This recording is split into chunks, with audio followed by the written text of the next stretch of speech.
Salut à tous, un plaisir de vous retrouver pour débriefer la rencontre olympique de Marseille face à Lille. C'est 2 points de perdus dans la course à la Ligue des Champions pour l'Olympique de Marseille. 16 points perdus à domicile depuis le début de saison.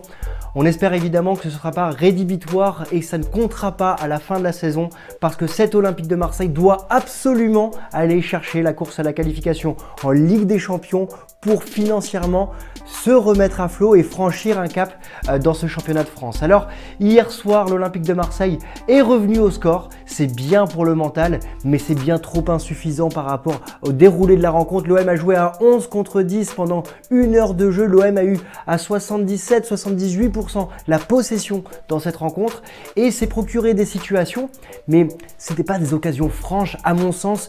J'ai trouvé cet OM stérile en fait. Stérile dans le sens où on avait une attaque en deuxième mi-temps qui a joué à toi, à moi, qui a contourné le bloc lillois. Ces deux lignes défensives qui étaient très resserrées certes, mais à aucun moment j'ai senti l'OM en mesure de pouvoir prendre l'avantage face à Lille et prendre des risques. Là où on avait un OM qui prenait des risques en tout début de saison et qui était déséquilibré, là on a un OM qui est très équilibré offensivement mais qui ne prend pas de risques et qui ne se retrouve pas en position de pouvoir faire mal à son adversaire. Hier en tout cas, pour moi, c'était trop insuffisant dans le sens où j'ai vu les joueurs tourner autour du pot, se faire des passes et jamais prendre des positions de tir ou quand les joueurs le prenaient, ces positions de tir, et ben c'était insuffisant. Je pense à Camara qui a tiré plusieurs fois, je pense à Rongier qui s'est retrouvé en position de frappe à un moment, mais encore une fois a tiré tout droit. L'OM aurait dû marquer plus, aurait dû faire mieux, notamment du fait qu'il joue à 11 contre 10 et ça c'est un point qui marque pour cette rencontre. Alors s'il y a ce point-là, et on va revenir individuellement sur l'attaque marseillaise en deuxième partie, il y a un autre point qui reste quand même pour moi positif, c'est le point du gardien en fait, Pau Lopez. Pau Lopez qui a 2 fois en première mi-temps, alors que le score était de 0-1, 2 fois a sauvé l'Olympique de Marseille et une fois notamment à bout portant face à Yilmaz qui lui aurait dû marquer, c'est sûr, si on est lillois, mais si on est marseillais, on voit surtout l'arrêt extraordinaire de Pau Lopez sur sa ligne qui sauve l'Olympique de Marseille. Il y a eu une position ensuite de Bamba, si je ne me trompe pas, qui a frappé et Pau Lopez était masqué au début de cette occasion, de ce tir et la sortie en corner. En tout cas, ce point-là est important parce que défensivement, l'OM n'aurait pu être mené 2-0 lors de cette première mi-temps et ça aurait été évidemment très difficile de revenir. Alors, si on fait le point comptable, ben on dit que c'est 2 points de perdus surtout parce que Monaco l'a emporté, Lyon à 1 degré moins l'a emporté aussi, Lens l'a emporté et Lens sera le prochain adversaire, on va en parler, Rennes l'a emporté. Et voilà l'Olympique de Marseille qui perd 2 points dans cette course à la Ligue des Champions.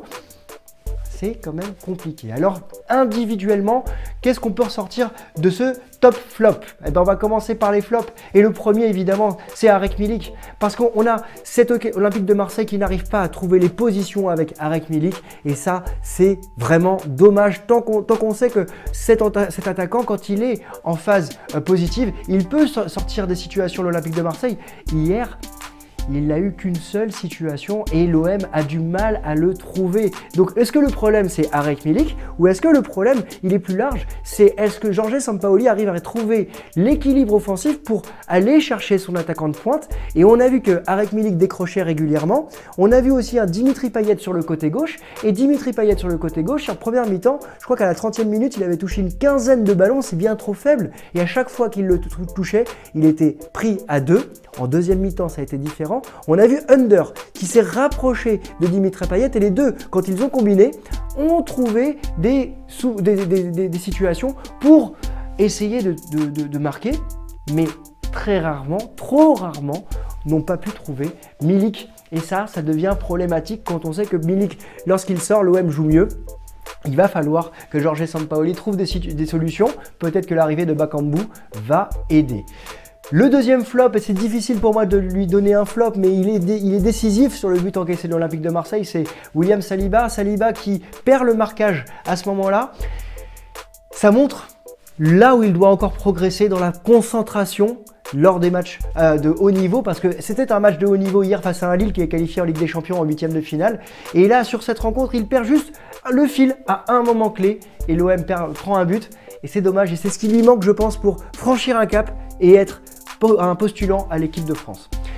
Dans les tops, Évidemment, Pau Lopez, on en a parlé tout à l'heure, on va pas revenir dessus. Et Cengiz Under, un Cengiz Under qui sauve l'OM de plusieurs situations. On se rappelle de son but face à Clermont, évidemment on se rappelle de son but face à Bordeaux. Là hier, il fait encore un but qui est décisif parce qu'il rapporte un point.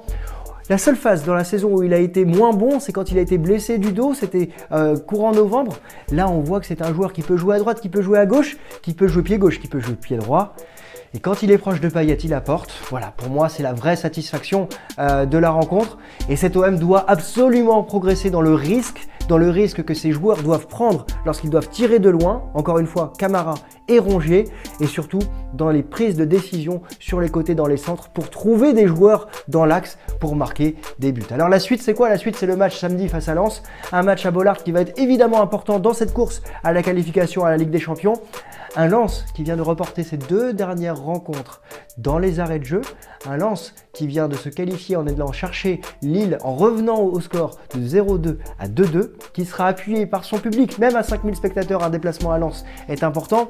On a un Olympique de Marseille qui est plus clinique à l'extérieur, on verra comment cet OM va se comporter, mais évidemment ça va être un match important et on a vu cet OM qui est en difficulté face aux équipes qui ont un jeu de transition rapide. Lens est une équipe qui sait très bien s'adapter. On se rappelle que ça avait été un marqueur en début de saison avec cette victoire au Vélodrome de 3-2 et il faudra au minimum aller chercher le match nul si l'OM ne veut pas courir droit vers des désillusions. Voilà, j'aimerais avoir votre avis. Dites-nous en commentaire ce que vous avez pensé de ce match. Est-ce que l'OM peut aller chercher cette course à la Ligue des Champions malgré ce résultat face à Lille à domicile et ses 16 points de perdus? On se retrouve très vite pour débriefer le prochain match de notre Olympique de Marseille. À très vite.